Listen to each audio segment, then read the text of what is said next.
OPC mu rwego rw'abakontable b'i Burundi,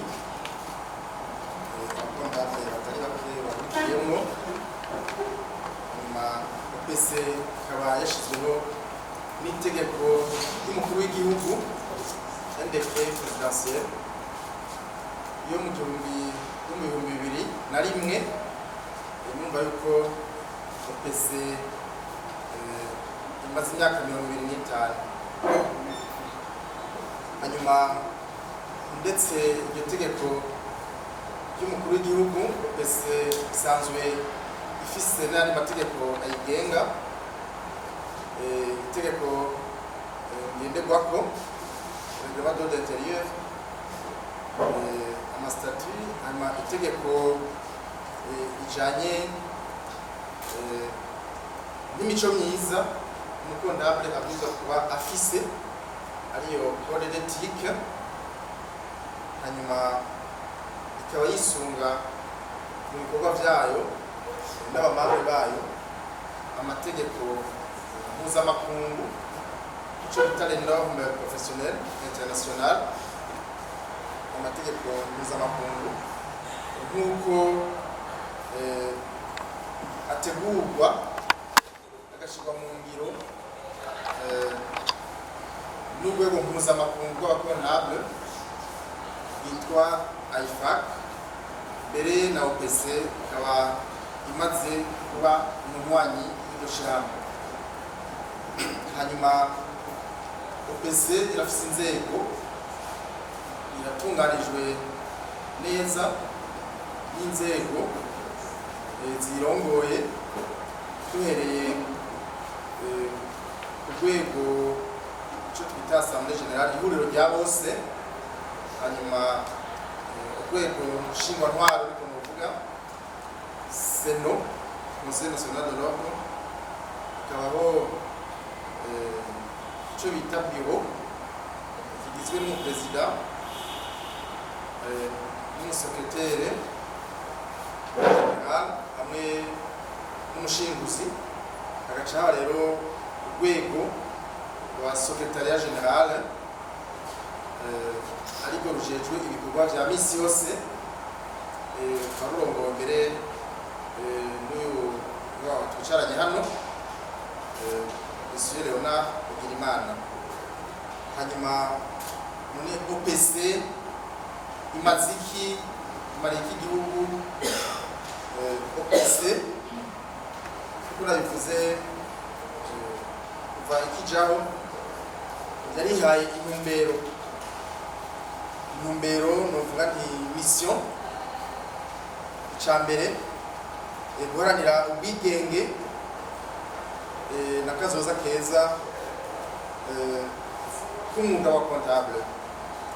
Hakabaho gushiraho ico bita transparence, gukorera mu muco n'intwaro nziza na bonne gouvernance mu gutunganya ibikorwa by'amashirahamwe, bonne gouvernance dans la gestion des entreprises. Hakabaho byo kugenzura rero ko iyo mwuga ukorwa ukurikije amategeko, kuvuga yuko OPC irakurikirana abanywanyi bayo mu byo bakora kugira ngo tumenye neza ko bikorwa hisunze amategeko. OPC ntitambaye irorera, iramaze kwinjira mu mashirahamwe mpuzamakungu, yayemereye kwinjira kubera ukuntu nayitunganya ivyayo. Muri ayo mashirahamwe navuze irya mpuzamakungu IFAC, hariho n'irindi rijanye n'abakontable rihurikiyemwo abakontable mu bihugu b'ururimi rw'igifaransa, la FIDEF. Hakabaho ishirahamwe ihuza abakontable ku rwego rwa Afurika, la PAFA, Pan African Federation of Accountants. Hakabaho rero n'urwego ruhurikiyemwo abakontable bo mu karere ko mu buseruko, East African Community. Ari naco gisata gitegura ico twimirije citwa Congrès ya EACOA, ihuza ayandi ma ordre mashirahamwe y'abakontable yo mu karere k'ubuseruko kabizobera hano mu Bujumbura ngezanje naza kubasigurira ko bizogenda. Hanyuma ikintu menya OPC ibiri akamaro hariho nko gufasha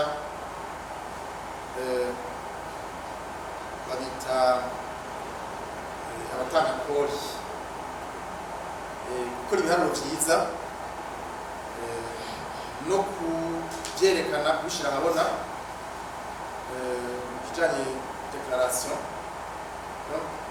nk'abantu batabishoboye mbere n'ababishoboye kuko hariho bimwe bihindagurika bijyanye n'amategeko meza nabo abamambere ba OPC rero abanywanyi baraheza bagakurikirana abatanga kori mu gutunganya no mu gutanga amakori neza biciye mu biharuro birimo umuco. Urumva ko icyo kintu gikomeye cyane mbere ugakurikirana yuko abanywanyi bayo ivyo bintu babitwara neza, hakabaho n'urwego mbere rwa disipline gukurikirana yuko ivyo byose bikorwa hisunzwe amategeko abigenga. Ikindi mumenya nuko OPC mu gufasha ibiharuro biciye mu muco ibiri kwifasha kugira ngo leta nayo isununure mu karusho ironka amakori assiette fiscale leta yegeranya igashika amafaranga ashika muri igiega ca leta. Ivyo yabikora hisunzwe amategeko kandi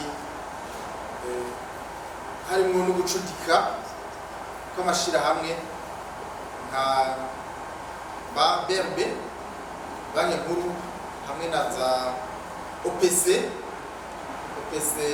bambe OBR kigega je kwegeranya amakori kambere kigega n'irindi shirahamwe ry'abigenga abagwizatunga bigenga Chambre fédérale de l'industrie du Burundi et du commerce Burundi. Abo bose rero bagize urunani mu gushigikira iterambere ry'igihugu. Ikindi mwomenya nuko mu gukurikirana k'umwuga ugenda neza harimo no kuronderera akazi abakuze n'abakiri bato l'emploi des jeunes mu gukurikira mu makabine yabo nk'abigenga bagaheza bagakora akazi kakabeshaho imiryango myinshi. Numvise abamambere ko tungana abanywanyi barenga 1000 muri bo benshi batunze imiryango mbere bagahana akazi abandi benshi cyane ko nka kabine yose usanga ifise abakozi ihemba ivuza tangira INSS bigaheza bigakarusho abatari bake. Muri iyo ntumbero yo gutanga akazi harasinywe amasezerano hagati ya OPC n'ayandi mashirahamwe y'abakontable ku rwego rwa Afrika cyane cyane ku rwego rwa East African Community w'akarere k'ubuseruko. Memorandum yitwa MOA Mutual Recognition Agreement, kuvuga yuko umunywanyi wa OPC afise uburenganzira bwo kuja mu karere k'ubuseruko gukora umwuga wiwe atankomanzi nk'uko nabo bandi barekuriwe kuza gukorera umwuga wabo mu Burundi. Urumva yuko ari ikintu naco gikomeye. Tukaba rero twarumvikanye nk'uko kugira ngo ivyo bishoboke habaho ico bita qualification, ubumenyi n'ubushobozi bikaba birangwa n'urupapuro cyangwa certificat y'ubuhinga bw'uwo mwuga cyitwa CPA, Certified Public Accountant. Twumvikanye yuko iyo qualification uyifise akaba yanditswe mu rwego rw'igihugu ciwe ashobora kuza ni Burundi cyo tukagenda iwabo akakigwa n'umunywanyi w'ayo mashirahamwe yose agize ivyo bihugu. Naho rero ndahamagarira n'abandi bose bakurikiranye ivyigwa n'ubumenyi bwa comptabilité bakemera kwiyungana na OPC muri manorme mu bigenga umwuga harimo imico myiza na deontologie professionnelle, hanyuma n'ubumenyi bwa misi yose kuko OPC kigisha abanywanyi bayo ico bita formation continue. Twamiza ko dushira umwete hanyuma kugira ngo baze rero dukomeze urwego. Numvise ko akamaro kago ari ntangere. Hategekanijwe ikoraniro ukokoma y'abahinga b'abanyabiharuro by'ubutunzi rizobera i Bujumbura, rigizwe n'abo bahinga b'abanyabiharuro by'ubutunzi bo mu karere k'ibihugu by'ubuseruko EAC, bazoba baje gukoranira ngaha i Burundi. Rizoba ku magenekerezo ya 22 gushika 24 kwezi kwa kane uyu mwaka nyene, rikazobera aho i Bujumbura muri DCC Conference Center, Donatus Conference Center niho rizobera. Rikazoba rikoranijwe n'amashirahamwe yose yo muri ivyo bihugu vya Afrika y'ubuseruko. Rikazoba rero rije kugira ngo rifashanye twigire hamwe ivyoteza imbere akarere kacu n'uburundi burimi. Rikazoba rishimikiye ku civugo cyo gushigikira iterambere rirama biciye mu buhinga bwa none no gutunganya neza ubutunzi bw'amashirahamwe yigenga n'aya leta muri akarere. N'ishirahamwe n'ikoraniro rizoba ririmo abantu bakomeye cyane batandukanye bazoba baje bavuye muri ivyo bihugu vya Afrika y'ubuseruko, abahinga batandukanye, abaserukira amareta, harimo n'icegera c'umukuru w'iryo shirahamwe rya Afrika y'ubuseruko nawe azoba yahishikiye, ndetse n'abaserukira leta yacu mu nzego zitandukanye bazoba baje gufatikanya n'abahinga b'abanyabiharuro by'ubutunzi. Tuzoterwa iteka ryo kwakira umukuru w'abahinga w'amashirahamwe y'abahinga mu by'ubutunzi kw'isi yose IFAC, azozanana ndetse n'abajejwe gushiraho amategeko mu kw'isi yose mu bijanye n'ubuhinga, guharura, gutunganya no kwerekana ibijanye n'ubuhinga bw'abakontable kw'isi yose. Azoba ari kumwe kandi n'abaserukira urwego nk'ubwo muri Afrika iyo bita PAFA, kandi hazoba hari n'abandi bazoba baserukiye abahinga, amashirahamwe arongoye ama-ordre atandukanye yo muri Afrika. Ni ikoraniro rikomeye cyane, ni bwa mbere, ndetse novyita nk'imboneka rimwe Burundi. Ni iteka kazoba ari akaryo keza rero ko bazohishikira kugira ngo bigire hamwe ibijyanye n'ukungene twoshira hamwe tushika ku iterambere rirama. Ni akaryo kandi ko gukurikirana inyigisho zizoshikirizwa n'abahinga batandukanye bazoba baje ku isi yose. Kazoba ari n'akaryo kandi ko guhanahana no kwerekana ivy'ubutunzi bifise ngaha, kuko hatekanijwe amastand yo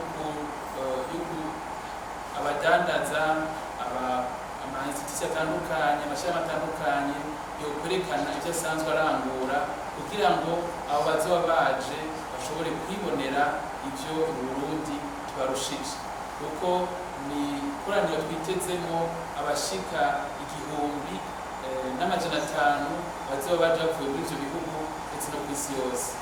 Rero duhamagarire abanywanyi bacu bwa mbere ho kwiyandikisha kugira ngo ntibazosibe muri iryo koraniro, kuko kwiyandikisha bica ku buhinga bwa none kuri eacoa2026.com niho baca babona uko biyandikisha. Uwo wese yifuza kuzohashika araca kuri ubuhinga akiyandikisha. Hanyuma turahamagarira kandi n'abo dusanzwe dukorana abadushigikira kugira ngo bazoduterere kwakira abo bantu, ndetse hariho n'uburyo bwo gutanga amasponsor. Turizigira yuko nkabifasha urubanza murabizi, turizigira yuko abo bose abashigikira abafasha bacu turabahamagarira kugira ngo badufate mu mugongo kugira ngo duheshe iteka mu gihugu cacu. Rero turashimye cyane kubamaze kwiyandikisha, twizigira ko n'abandi bakiri bariyandikisha.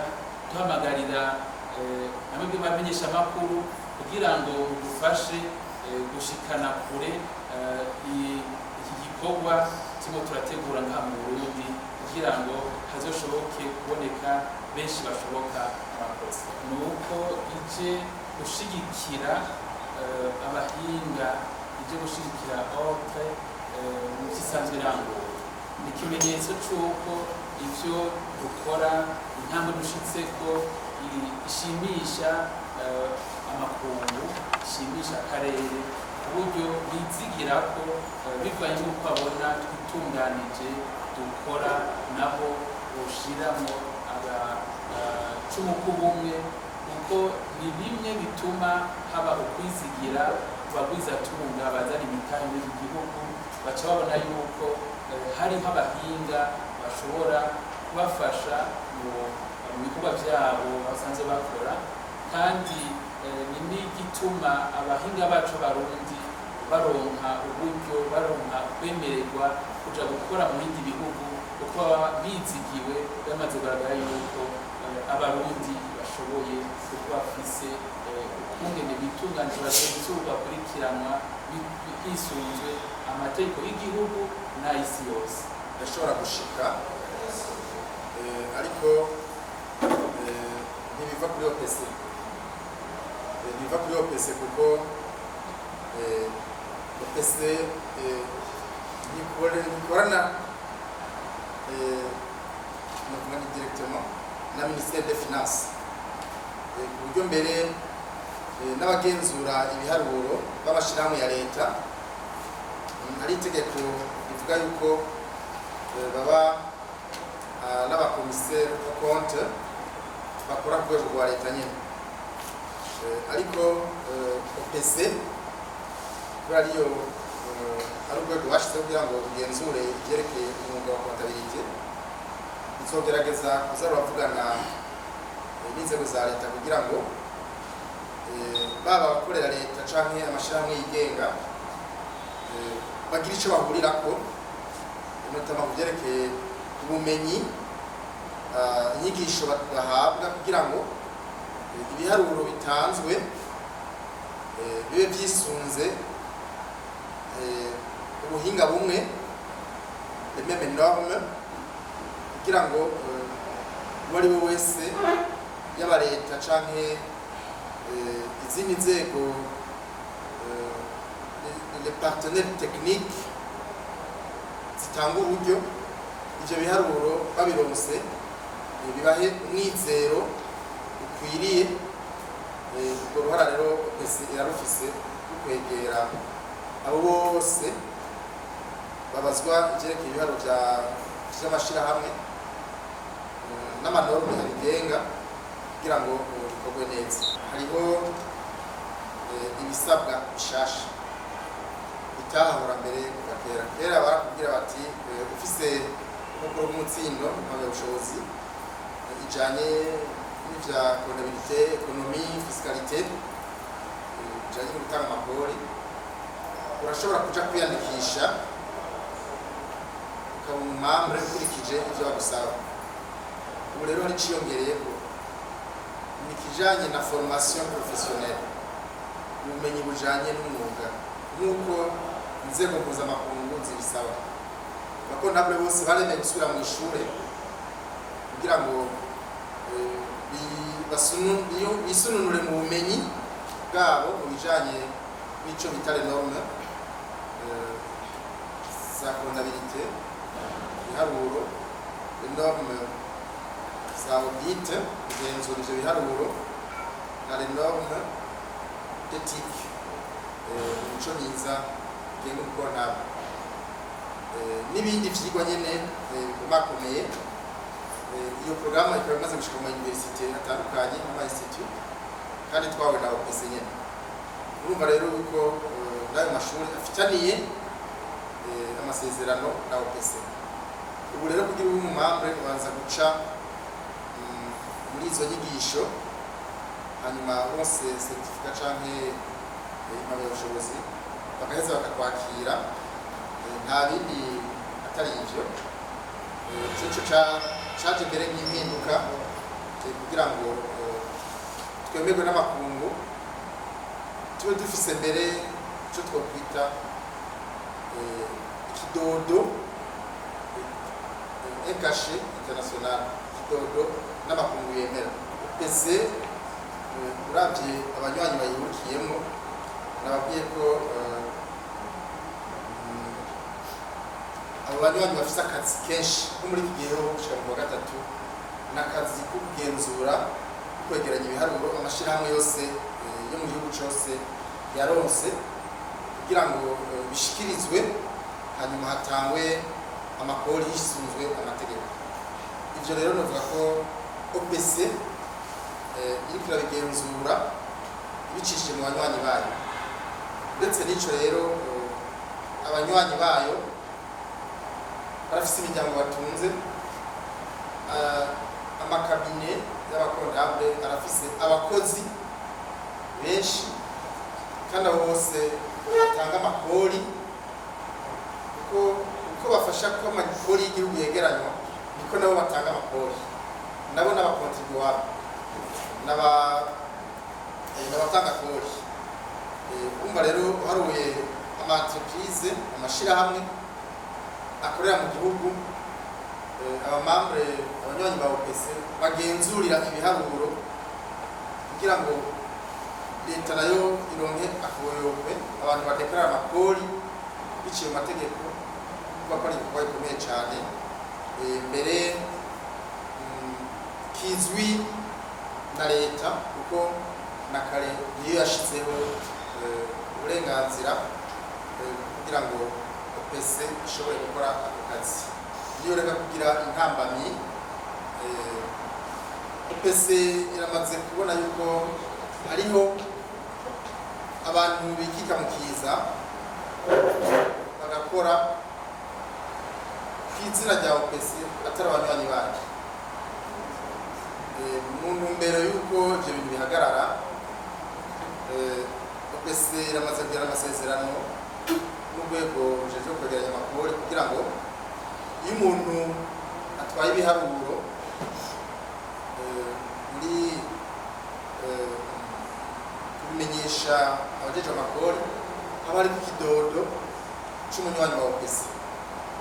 Ivyo bidodo rero hariho abishaka atari abanywanyi bareza bakagira icegeranyo ca bose bashizeko ibidodo, namara twe tukihweza ko abo bantu twoba tubazi. Turamaze gusanga rero hariho abo tutazi barondera ivyo bidodo bakabikoresha mu buryo butazwi, ariko ingingo zo kubahana zirahari. Tureza tugakorana na OBR kugira ngo abo bose hagiye ku bidodo bitazwi ababikorewe batabizi bitware muri OPC canke naho bacibwa amakori batari gutanga. Tukizera ko ingeso nk'izo zizohagarara kugira ngo hatangwe ibiharuro dushobora kwemanga vya bindi n'umunywanyi wagize ikibazo ushobora kuseruka ukaja habona ukerekana neza ingene wabimuharuriye arenganijwe mbere bakamurengana. Tukibaza yuko abakora amakosa nk'ayo bataba ari abanywanyi ba OPC, ariko iyo bishitse nabo biramaze gushika wakorewe ibiharuro bitari byo kuko burya aho tubikorera tubanza kubibasigurira mbere yuko tubishikara imbere naho bataba bafite amashuri n'ubumenyi birengeye kugira ngo babitahure neza urafise kumutahuza icyo yungutse n'icyo yahombye. Hanyuma rero hariho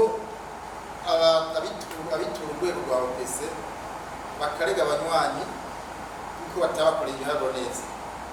Abo hari ibihano bitegekanijwe, hariho n'abo obere no nyine ubwayo idufasha kurondera iyo bakoze amakosa ikabadushikiriza ikatwandikira ikabatumenyesha, nabo nyine turabatuma ko tukabumviriza, hanyuma bibaye ngombwa mbere bakoronka ibihano bibabereye harimo n'ibyo kubakura mu rwego.